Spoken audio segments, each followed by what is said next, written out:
So a quick rundown on the electrics. So we've got the mains battery, which is connected over there underneath the seat. That's charged up by a alternator in the engine. So when you're driving, that battery is constantly being charged up. There's a positive wire running all the way through a fuse and then into the smart battery isolator. So what this is doing is, when you're driving, the alternator will charge the main battery. Once that battery's charged, this will then start giving this one charge, which is our leisure battery, and that's what's going to power all of the stuff within the van. This then has a positive, which is going to join onto the leisure battery, and then from the leisure battery positive, it's going onto the fuse box. This needs to be grounded, so we've got a ground cable here, and a ground cable from the isolator. So both of those, and from the battery, are all through this hole, and are grounded on the other side of the van, down to the metal.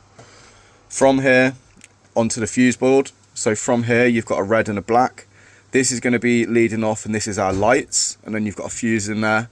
You've got a positive and a negative, which is leading into here,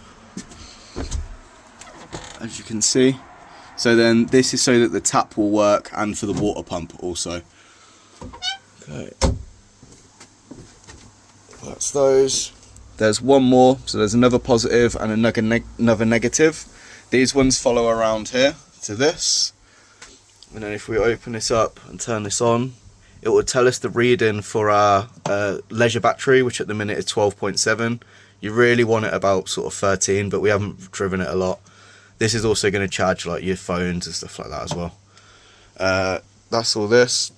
The one that goes to the lights, obviously it feeds all the way first to a switch. From the switch, you've got a red. From there, you've got a red, to there a red, or positive, sorry, and then to that one, and then that's the end one. You've also got from here a black to a black, negative, negative, negative, and that's the end of the whole circuit. So where it gets to that one, they're basically joined together just onto the light. That creates a circuit, and that's how all of these lights work as well. There we go.